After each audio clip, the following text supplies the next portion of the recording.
샬롬 샬롬 샬롬 샬롬. 하나님 사랑합니다. 여러분 주 안에서 사랑합니다.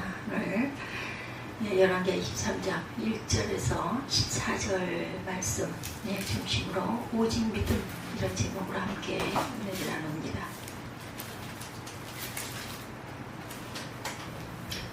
1절에 이에 왕이 보내 유다와 예루살렘의 모든 장로를 자기에게로 모으고 이에 왕이 야훼 성전에 올라가매 유다 모든 사람과 예루살렘 주민과 제사장들과 선지자들과 모든 백성이 도소를 막론하고 다 왕과 함께 한지라.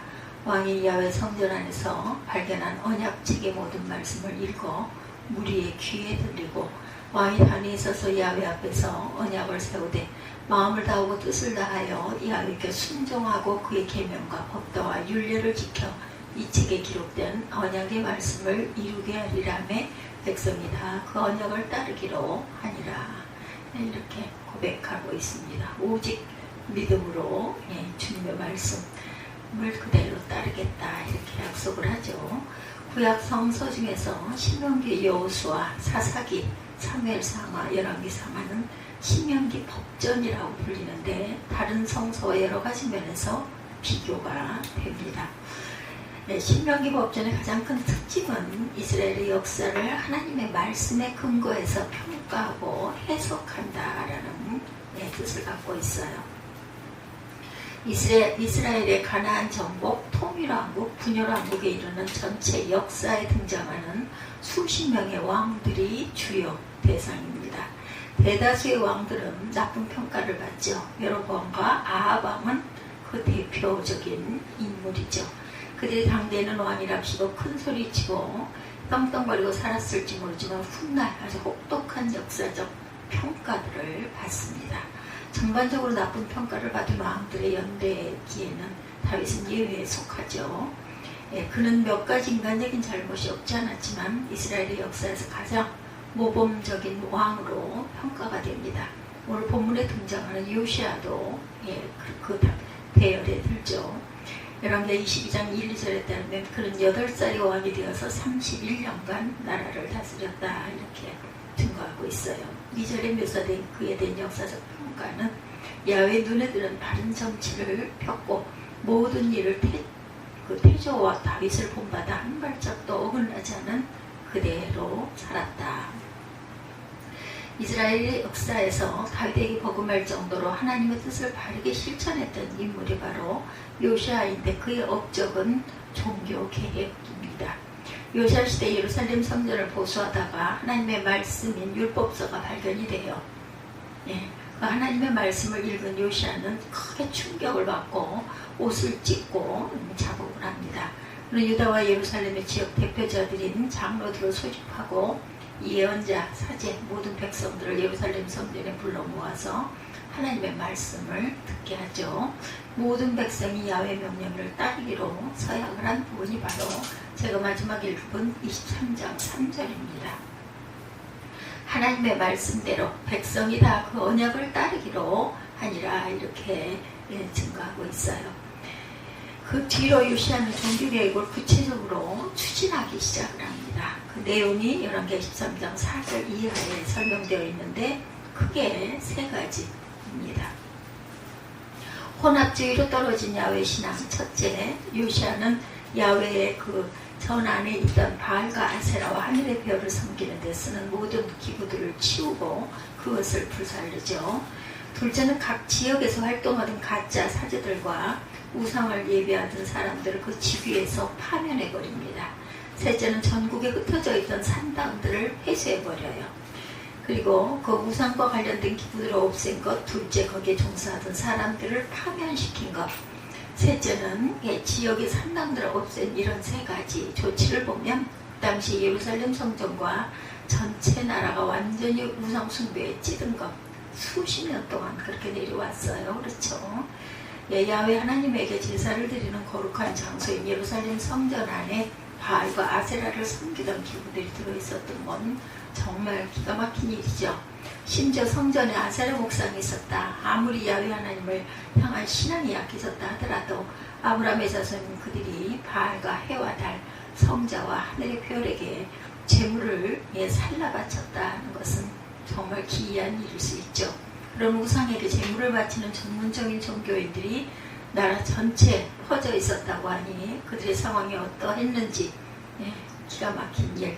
요즘으로 생각하면 교회당에 부처상에 놓여있다는 것 같은 그러한 일입니다.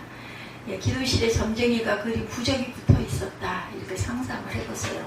요시야 당시 예루살렘 성전과 유대 모든 종교적인 형태는 정상적인 것이 하나도 없었어요. 하나님의 신앙이 크게 변질되고 오염되었던 거죠. 여러분들은 그들에게 믿음이 없어서 그런 일을 저질렀구나 하고 생각할지는 모르겠지만 전혀 그렇지 않습니다. 처음부터 바알과 아세라 목상을 예루살렘 성전 안으로 끌어들이지는 않았어요. 그들이 처음부터 우상을 섬기는 산당을 전국 곳곳에 세우지도 않았습니다. 아주 천천히 그런 요소들이 그들의 신앙세계 안으로 밀려 들어오고 있었던 것이죠. 모든 변질과 왜곡은 자신도 모르는 중에 일어나는 일이 많다. 요시야 시대의 야훼 신앙도 여전히 그런 과정 중에 있었습니다. 한편으로는 야훼 하나님을 섬기면서 다른 한편으로는 바알과 아세라를 섬겼던 거죠. 일종의 혼합주의는 신앙생활에서 아주 유용하기도 합니다. 어떻게 보면 속된 표현으로 좋은 것들만 전부 다 따서 내가 접목하겠다. 먹는 것도 이것도 먹고 저것도 먹고 잡식을 해서 모든 것 좋은 것들은 내가 섭취하겠다, 이런 뜻을 갖고 있죠. 그들은 형식적으로는 야훼 하나님을 섬기면서 속으로는 물질적인 풍요를 약속하는 바알과 아세라를 섬긴 것이죠. 지금 우리의 기복주의 신앙이 바로 그런 것을 말하는 것은 아닐까. 우리도 조심하고 주의해야 합니다. 한국 교회가 그걸 전혀 이상하게 생각하지 않은 듯이 요시야 시대 유대인들도 예루살렘 성전에 아세라 목상 세우는 걸 전혀 이상하게 생각하지 않았었다. 마음이 혼합주의로 흐르면 행동은 저절로 그렇게 따라가게 마련입니다. 그 당시 유대인들은 왜 이런 혼합주의로 깊숙이 빠져 있었을까? 여기에는 많은 설명이 필요하겠지만 성서의 관점만 우리가 보도록 하죠. 요시야가 종교개혁에 나서게 된 그 동기를 보면 대답을 찾을 수가 있습니다. 앞에서 지적한 대로 요시야는 성전에서 발견된 하나님의 말씀을 읽고 크게 충격을 받아서 종교개혁을 단호하게 실행했어요. 문제의 핵심은 하나님의 말씀, 야훼 하나님의 신앙생활에서 벗어나게 기복주의로 흐른 거죠. 중요한 그 하나님의 말씀 속에서 기준이 표시되지 않으면 사람들의 믿음은 이렇게 우상숭배에 떨어질 수가 있다. 우리의 믿음보다는 하나님의 말씀이 더 중요하다는 뜻입니다. 말씀 중심으로 기도도 성경도 또한 예배도 드려야 된다는 거죠. 이 둘의 차이를 잘 생각할 줄 알아야 되겠다. 일반적으로 믿어야 한다는 사실만 강조하지 무엇을 믿어야 할지 그것에 관해서는 깊이 생각지 않습니다. 하나님을 믿는다고 말은 하면서 그 하나님의 누구인지에 관해서는 관심이 없다는 것, 자신이 믿는 그 하나님이 바알인지 아세라인지도 모르면서 무조건 믿는다는 것, 비유적으로 말하자면 구구단을 달달 외우면서 수학을 한다고 주장하는 것과 비슷합니다. 아무리 신앙적 열정이 강하다 하더라도 하나님의 말씀을 바르게 알지 못하면 혼합주의에 빠져들 수밖에 없다는 것, 요시야 시대만이 아니라 지난 기독교 역사에도 그대로 증명이 됩니다. 종교개혁일 10월 31일이죠. 지금부터 490년에서 500년 사이 1517년, 지금 24년이니까 1517년하고 2024년이면은 510년 정도 됐네요. 성당의 신부이자 그 대학교 신학교 교수 어거스틴, 그 스토이사였던 마틴 루터가 성당의 정문 위에 95개 조항의 신학 논제를 대자보의 형식으로 내다버렸어요. 그 뒤로 종교개혁의 불길이 유럽에 확산되면서 지난 1500년의 역사를 지닌 로마 가톨릭 교회와 구별되는 프로테스탄트 교회가 지금으로 얘기하면은 신교회가 시작이 된 거죠. 루터는 종교개혁을 일으키겠다는 의지를 가지고 그런 개혁운동을 시작한 게 아니에요. 그는 신학자였고 로마 가톨릭의 신앙을 신학적으로 바르게 이끌어가기 위해서 문제를 제기한 것 뿐입니다. 그것을 그 당시 로마 교황청이 잘 수습했다면 교회가 갈라지지 않았을 거예요. 그러나 이미 가톨릭 교회는 그것을 수습할 수 있는 능력이 없었던 거죠. 그 당시에 겉으로 크게 불거진 신앙적인 문제는 면죄부였습니다. 값을 받고 죄를 없이 해주는 이런 것들이죠. 로마 교황청은 베드로 성당 건축비를 충당하기 위해서 면죄부를 팔기 시작했습니다.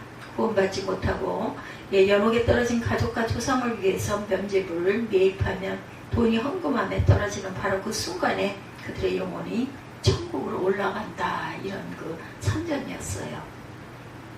우스운 이야기죠. 코미디 같지만 그 당시에는 그런 논리가 아주 진지하게 받아들여집니다. 이런 걸 남의 이야기로만 들으면 안 되겠죠. 개신교에서도 지금 서원 헌금 아니면 일천번제 이런 종교 행위가 없지 않아 있습니다. 장로 안수 집사직을 받기 위해서 일괄적으로 헌금을 드리기도 합니다. 명분이 없지 않죠. 교회 일꾼으로 살아갈 사람이니 임직을 받을 때 기념될 만한 커다란 전자올겐이라든지 기념할 만한 뭔가를 교회에 기증하는 이런 형식이죠. 500년 전 로마 교황청이 행했던 면죄부와 어떻게 보면 다를 게 없다. 그 당시 가톨릭 교회가 왜 이렇게 말도 되지 않은 일을 했을까? 그것이 바로 마틴 루터의 신학이 말하려는 핵심입니다. 루터의 종교개혁은 세 가지 슬로건을 토대로 했죠. 첫째는 솔라그라티아, 오직 은총입니다. 인간의 구원은 우리에게 업적이 아니라 오직 하나님의 은총이다, 이렇게 주장을 하죠. 둘째는 솔라피데, 오직 믿음. 오늘 제목입니다. 솔라피데, 믿음. 인간이 의롭다고 인정받은 길은 행위가 아니라 믿음뿐이라는 주장. 세 번째는 솔라스크립트라, 오직 성서입니다. 기독교인들의 삶을 이끌어가는 기준은 교회가 아니라 오직 성서, 성경이다, 이런 뜻이죠. 요시아가 성전에서 하나님의 말씀을 발견하고 충격을 받아서 엄격하게 총체적인 개혁을 실시했듯이 그로부터 2000년이 흐른 뒤에 마틴 루터는 다시 솔라 스크립트라로 외치며 종교개혁을 감행합니다. 어느 시대에나 하나님의 말씀이 종교개혁의 중심이라는 뜻이에요. 이는 곧 거꾸로 하나님의 말씀이 실종되거나 침묵하면 기독교가 아주 쉽게 혼합주의에 빠져들 수밖에 없다는 것을 가리키는 것이기도 합니다. 루터가 솔라 스크립트라로 외친 이유는 그 당시 로마 가톨릭 교회의 신앙 정통이 지나치게 교회 중심으로 흘렀기 때문이다. 가톨릭 교회의 교회는 성직자인 사제를 가리킵니다. 그 사제의 수장은 교황이죠. 그들은 성소와 교황의 칙령을 동일한 권위로 받아들였어요.